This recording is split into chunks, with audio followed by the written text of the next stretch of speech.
ओम शांति और सहित मुरली पाठ 25/7/25।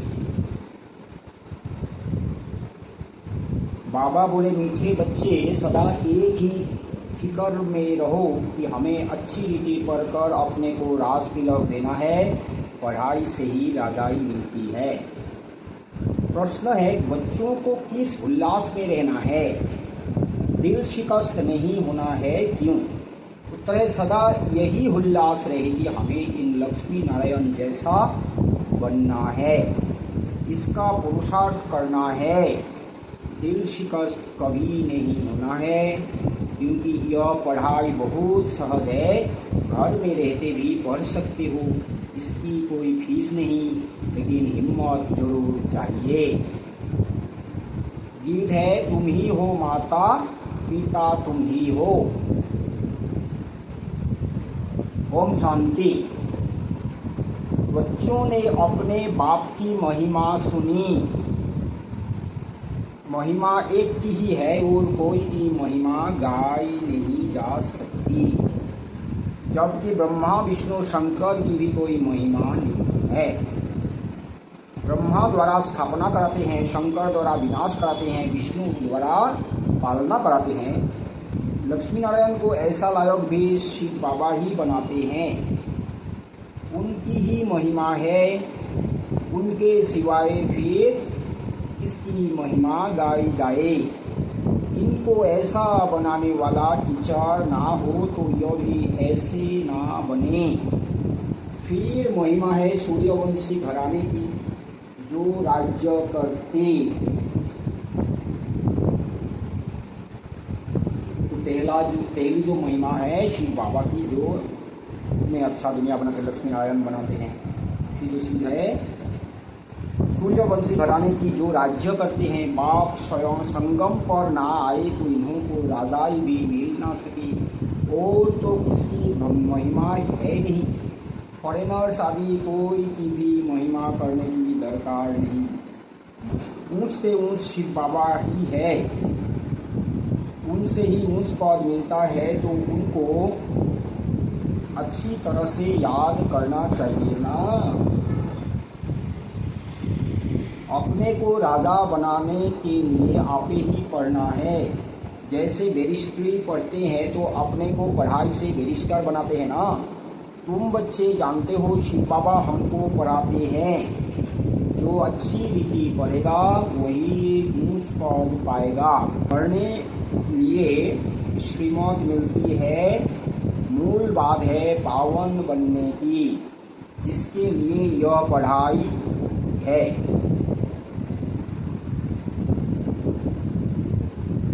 तुम जानते हो इस समय सब तमो प्रधान पति है। अच्छे व बुरे मनुष्य तो होते ही नहीं। पवित्र रहने वाले को अच्छा कहा जाता है।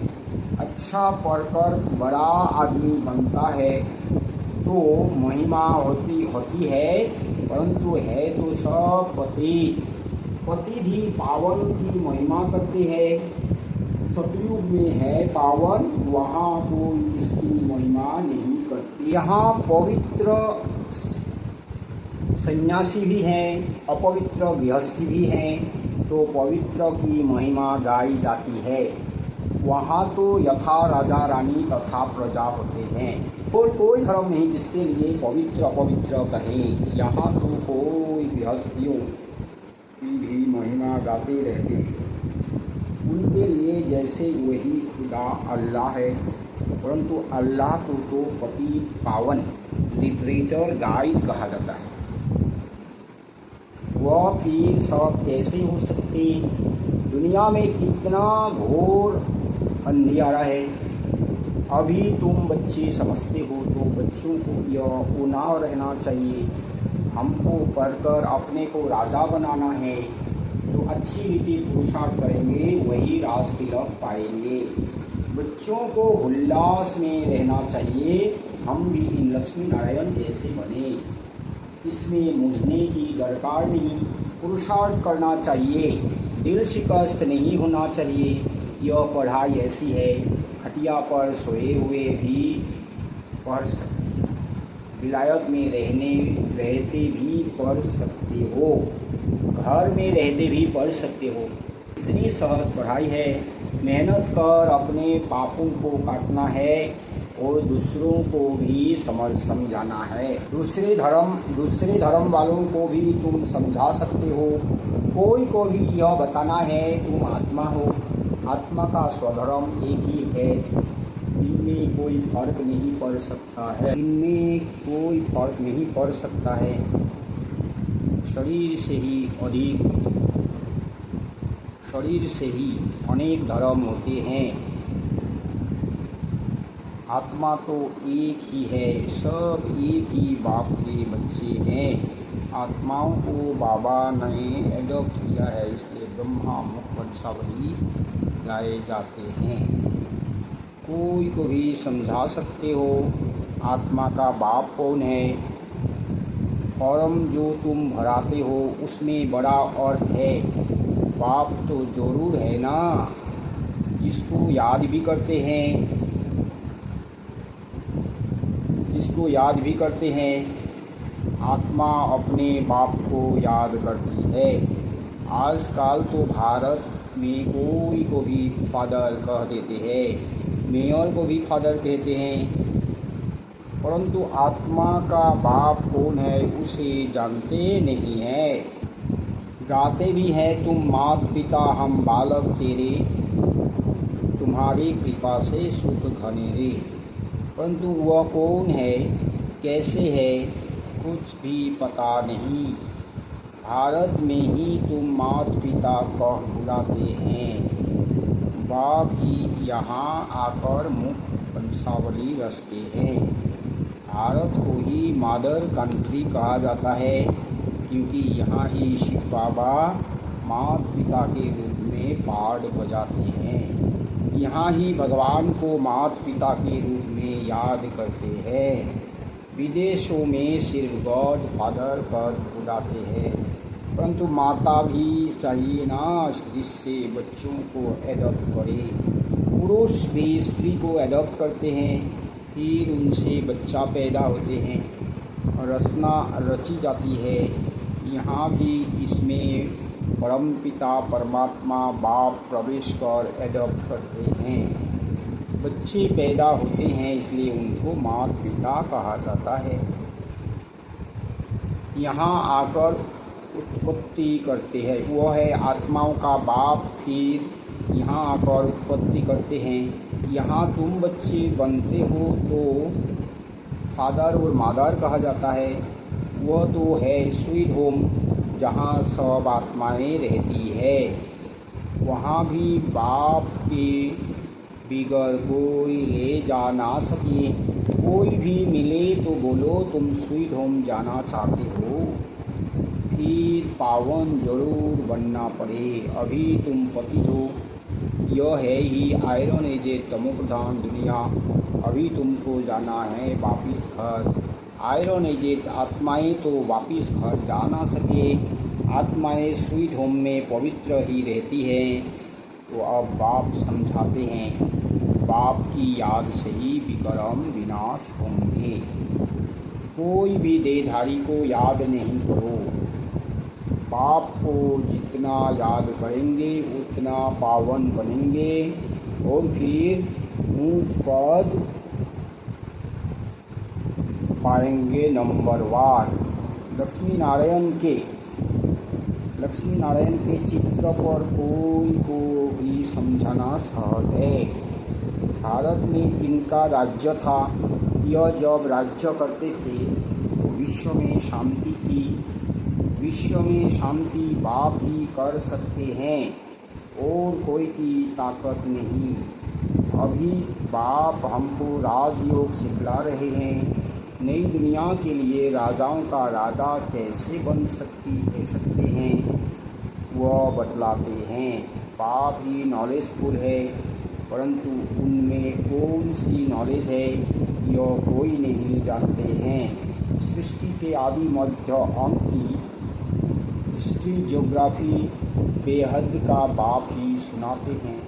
मनुष्य तो कभी कहेंगे सर्वव्यापी है, त्याग कहते सबके अंदर को जानने वाला है।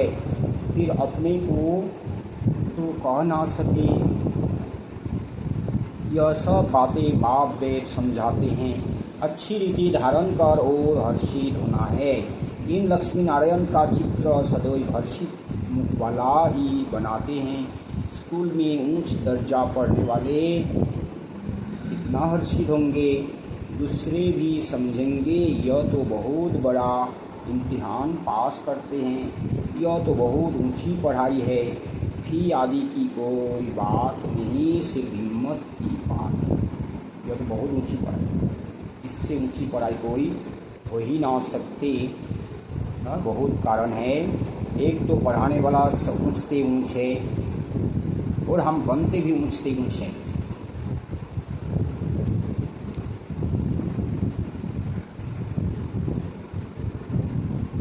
अपने को आत्मा समझ बाप को याद करना है, जिसमें ही माया विघन डालती है। बाप कहते हैं पवित्र बनो, बाप से प्रतिज्ञा कर फिर काला मुँह कर देते हैं। बहुत ज़बरदस्त माया है। फेल हो जाते हैं तो फिर उनका नाम नहीं गाया जा सकता है। फलाने फलाने शुरू से लेकर बहुत अच्छे चल रहे हैं, महिमा गाई जाती है। बाप कहते हैं अपने लिए आप ही पुरुषार्थ कर राजधानी प्राप्त करनी है। पढ़ाई से ऊंच पद पाना है, यह है ही राजयोग, प्रजा योग नहीं है। परंतु प्रजा भी तो बनेंगे ना। शक्ल और सर्विस से मालूम पड़ जाता है कि यह क्या बनने लायक है ना। जो है ही यह राजयोग, प्रजा योग नहीं है। बाबा ने क्लियर बताया। परंतु प्रजा भी तो बनेंगे ना, प्रजा भी तो बनेंगे। सिर्फ राजा कैसे बन सकता है? तो एक ही पढ़ाई से कोई राजा बनते हैं, कोई प्रजा भी बनती है। शक्ल और सर्विस से मालूम पड़ जाता है कि यह क्या बनने लायक है। घर में स्टूडेंट की चाल चलन से समझ जाते हैं यह फर्स्ट नंबर में, यह थर्ड नंबर में आएंगे। यहाँ भी ऐसे है, जब पिछाड़ी में इम्तिहान पूरा होगा तब उनको सब साक्षात्कार होंगे। साक्षात्कार होने में कोई देरी नहीं लगती है। फिर लज्जा आएगी, हम नापास हो गए। नापास होने वालों को प्यार कौन करेंगे? मनुष्य बाइस्कोप देखने में खुशी का अनुभव करते हैं। नंबर 1 गंदा बनाने वाला है बाइस्कोप। उसमें जाने वाले बहुत करके फेल हो गिर पड़ते हैं। कोई कोई फीमेल भी ऐसी है जो बाइस्कोप में जाने बिगड़ नींद ना आए। बाइस्कोप देखने वाले अपवित्र बनने का पुरुषार्थ जरूर करेंगे। यहाँ जो कुछ हो रहा है जिसमें मनुष्य खुशी समझते हैं वह सब दुख के लिए है।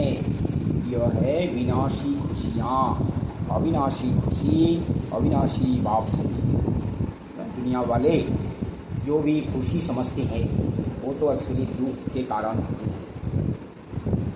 तुम समझते हो बाबा हमको इन लक्ष्मी नारायण जैसा बनाते हैं, वैसे आगे तो 21 जन्म के लिए लिखते थे। अभी बाबा लिखते हैं 50-60 जन्म, क्योंकि द्वापर में भी पहले तो बहुत धनवान सुखी रहते हो ना, कि धन बहुत रहता है। यह तो बिल्कुल जब तमोप्रधान बनते हैं तब दुख शुरू होता है। तो क्लियर बताया बाबा ने कि तब तमोप्रधान बनना शुरू होता है। तमोप्रधान कलयुग के आदि में भी तमो है, तमो प्रधान नहीं है। माना सारे गुण खत्म हो जाएंगे। तमो प्रधान माना क्या है? गुण तो है नहीं, अब गुण भर पड़ता है। काम, क्रोध, लोभ, मोह, अहंकार इतना बढ़ जाती है। जब कोई मारा मारी, फिर दूसरों को भी मारते हैं तो कोई खुद को भी मारते हैं। चोरी करना, डाकू, झगड़ा, लड़ाई झगड़ा, ये सब करना, इसको है तमो प्रधान। दुख शुरू होता है। पहले तो सुखी रहते हो, जब बहुत दुखी होते हो तब बाप आते हैं। महाअजामिल जैसे पापियों का भी उद्धार करते हैं। बाप कहते हैं मैं सबको ले जाऊंगा मुक्ति धाम, फिर सतयुग की राजाई भी तुमको देता हूँ। सबका कल्याण तो होता है ना, सबको अपने ठिकाने पर पहुँचा देते हैं। शांति निवास सुख में, सतयुग में सबको सुख रहता है, शांति धाम में भी सुखी रहते हैं।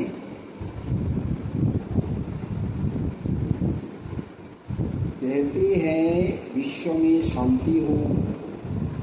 बोलो इन लक्ष्मी नारायण का जब राज्य था तो विश्व में शांति थी ना। दुख की बात हो नहीं सकती, ना दुख ना अशांति। यहाँ तो घर घर में अशांति है, देश देश में अशांति है, सारे विश्व में ही अशांति है। बाबा ने बोला है लक्ष्मी नारायण के राज्य में ना दुख ना अशांति, सुख शांति समृद्धि है। अभी तो यहाँ तो घर घर में अशांति है, देश देश में अशांति है, सारे विश्व में ही अशांति है। कितने टुकड़े टुकड़े हो पड़े हैं, कितनी फैक्शन है। 100 माइल में पर भाषा अलग। अब कहते हैं भारत की प्राचीन भाषा संस्कृत है। अब आदि सनातन धर्म का ही किसको पता नहीं है तो फिर कैसे कहते कि यह प्राचीन भाषा है। तुम बता सकते हो आदि सनातन देवी देवता धर्म कब था? तुम देखने में भी आता है यह जैसे पत्थर बुद्धि है। अज्ञान काल में भी कहते थे न है ना, हे भगवान इनकी बुद्धि का ताला खोलो। बाप सब बच्चों को ज्ञान की रोशनी देते हैं, उससे ताला खुलता है। बाप तुम सब बच्चों को ज्ञान की रोशनी देते हैं, उससे ताला खुलता जाता है, फिर भी कोई कोई की बुद्धि खुलती नहीं। कहते हैं बाबा आप बुद्धिवानों की बुद्धि हो, हमारे पति की बुद्धि का ताला खोलो। बाप कहते हैं इसलिए मैं थोड़ी ही आया हूँ जो एक एक की बुद्धि का ताला बैठ खोलूँ, फिर तो सबकी बुद्धि खुल जाए, सब महाराजा महारानी बन जाए। हम कैसे सबका ताला खोलेंगे? उनको सतयुग में आना ही है, नहीं होगा तो हम ताला कैसे खोलेंगे? ड्रामा अनुसार समय पर ही उनकी बुद्धि खुलेगी। मैं कैसे खोलूँगा? ड्रामा के ऊपर भी है ना, सब फूल पास रही होते हैं, स्कूल में भी नंबरवार होते हैं। यह भी पढ़ाई है, प्रजा भी बनना है। सबका ताला खुल जाए तो प्रजा कहाँ से आएगी? ताला खुलता ही नहीं है। इतना पत्थर बुद्धि है, रोज़ रोज़ सुनते हैं, सालों साल सुनते हैं, सुनाते भी है, फिर भी बाबा क्या कहते हैं वो समझते हैं। बाबा कहते हैं अपने को आत्मा समझो और मुझ बाप को याद करो। भाई बहनें सोचते हैं आत्मा को भी याद करो, बाप को भी याद करो। अरे समझो माना ज्ञान है कि आत्मा का ज्ञान होना चाहिए ना, मैं आत्मा हूँ तो आत्मा का ज्ञान तो होना चाहिए, लेकिन सिर्फ बाप को याद करना है। याद तो सिर्फ बाप को याद करना है कि तो बाप की याद से ही हम पतित से पावन बनेंगे, हमारा पद भी ऊंच होगा। लेकिन आत्मा को याद करने से क्या होगा? बाबा तो आज भी बताया कोई भी देहधारी को याद नहीं करना है।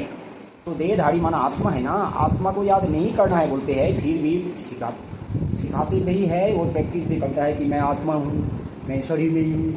तो माना आत्मा को भी याद कर रहा है और शरीर को भी याद कर रहा है। तो इसलिए बाबा बोलते हैं सबका ताला खुल जाए तो सब राजा बन जाएगा, इसलिए सबका ताला खुलने वाले भी नहीं। यह तो कायदा नहीं, तुम बच्चों को पुरुषार्थ करना है। हर एक के पुरुषार्थ से जाना जाता है। जो अच्छी रीति पढ़ते हैं उनको जहाँ तहाँ बुलाया जाता है। कहाँ बुलाएंगे ना कि जाके समझाएंगे। तो बाबा जानते हैं कौन कौन अच्छी रीति सर्विस कर रहे हैं। बच्चों को अच्छी रीति पढ़ना है। अच्छी रीति पढ़ेंगे तो घर ले जाऊंगा, फिर स्वर्ग में भेज दूंगा। अच्छी रीति पढ़ेंगे उसको घर तो लेके जाएंगे, लेकिन उसको स्वर्ग में भेजेंगे। अच्छी रीति नहीं पढ़ने वाले को स्वर्ग में नहीं भेजेंगे, सेमी स्वर्ग में ही भेजेंगे। नहीं तो सजाए बहुत कड़ी है, पद भी भ्रष्ट हो जाएगा। स्टूडेंट को टीचर का शो निकालना चाहिए। गोल्डन एज में पारस बुद्धि थे, अभी है आयरन एज, तो यहाँ गोल्डन एज बुद्धि हो कैसे सकती। विश्व में शांति थी, जबकि एक राज्य एक ही धर्म था। अखबार में भी तुम डाल सकते हो, भारत में जब इनका राज्य था तो विश्व में शांति थी। आखिरीन समझेंगे जरूर। तुम बच्चों का नाम वाला होना है। उस पढ़ाई में कितने किताब आदि पढ़ते हैं, यहाँ तो कुछ नहीं। पढ़ाई बिल्कुल सहज है, बाकी याद में अच्छे अच्छे महारथी फेल है। याद का जौहर नहीं होगा तो ज्ञान तलवार चलेगी नहीं। बहुत याद करे तब जौहर आए। याद का जौहर नहीं होगा तो ज्ञान तलवार चलेगी नहीं। काटेंगे नहीं तो फिर जौहर नहीं तो काटेंगे फिर काटता नहीं। बहुत याद करे तब जौहर आए। जौहर तभी आएगा जब बहुत याद करे। भल बंधन में भी हैं, फिर भी याद करते रहते तो बहुत फायदा है। कभी बाबा को देखा भी नहीं है, याद में ही प्राण छोड़ देते हैं तो भी बहुत अच्छा पद पा सकते हैं, क्योंकि याद बहुत करते हैं। बाप की याद में प्यार के आंसू बहाते हैं, वो आंसू मोती बन जाते हैं। हमारे बाबा से मिले भी नहीं है, मधुबन आए भी नहीं है, लेकिन बहुत याद करते हैं तो वो उसको अच्छा पद मिल सकता है। अच्छा मीठे मीठे शिथिल दे बच्चों प्रति माता पिता बाप दादा का याद प्यार और गुड मॉर्निंग। रूहानी बाप की रूहानी बच्चों को नमस्ते। हम रूहानी बच्चों की रूहानी माता पिता बाप दादा को भी याद प्यार गुड मॉर्निंग और नमस्ते नमस्ते नमस्ते नमस्ते। धारणा के लिए मुख्य सार है, अपने लिए स्वयं ही पुरुषार्थ कर उच्च पद पाना है। पढ़ाई से स्वयं को राज तिलक देना है। ज्ञान को अच्छी रीति धारण कर सदा हर्षित रहना है। ज्ञान तलवार में याद का जौहर भरना है। याद से ही बंधन काटने हैं। कभी भी गंदे बाइस्कोप देख अपने संकल्पों को अपवित्र नहीं बनाना है। वरदान है, लौकिक को अलौकिक में परिवर्तन कर सर्व कमजोरियों से मुक्त होने वाले मास्टर सर्वशक्तिवान भव। जो मास्टर सर्वशक्तिवान नॉलेजफुल आत्माएं हैं, वे कभी किसी भी कमजोरी व समस्याओं के वशीभूत नहीं होती, क्योंकि वे अमृत वेले से जो भी देखते सुनते सोचते या कर्म करते हैं उसको लौकिक से अलौकिक में परिवर्तन कर देते हैं। कोई भी लौकिक व्यवहार निमित्त मात्र करते हुए अलौकिक कार्य सदा स्मृति में रहे। किसी भी प्रकार के मायावी विकारों के वशीभूत व्यक्ति के संपर्क से स्वयं वशीभूत नहीं होंगे। तमोगुनी वाइब्रेशन में भी सदा कमल समान रहेंगे। लौकिक कीचड़ में रहते हुए भी उससे न्यारे रहेंगे। स्लोगन है, सर्व को संतुष्ट करो तो पुरुषार्थ में स्वतः हाई जाम लग जाएगा। अर्जुन इशारे है, संकल्पों की शक्ति जमा कर श्रेष्ठ सेवा के निमित्त बनो। संकल्प शक्ति जमा करनी है तो कोई भी बात देखते सुनते सेकंड में फुल स्टॉप लगाने का अभ्यास करो। अगर संकल्पों में क्यों क्या की क्यों लगा दी, व्यर्थ की रस ली तो उसकी पालना करनी पड़ेगी। संकल्प समय एनर्जी उसमें खर्च होती रहेगी। इसलिए अब इस व्यर्थ रचना का व्यर्थ कंट्रोल, इसलिए अब इस व्यर्थ रचना का व्यर्थ कंट्रोल करो तो बेहद सेवा के निमित्त बन सकेंगे। अच्छा, ओम शांति। प्रोजेक्ट बाबा की प्रत्यक्षता।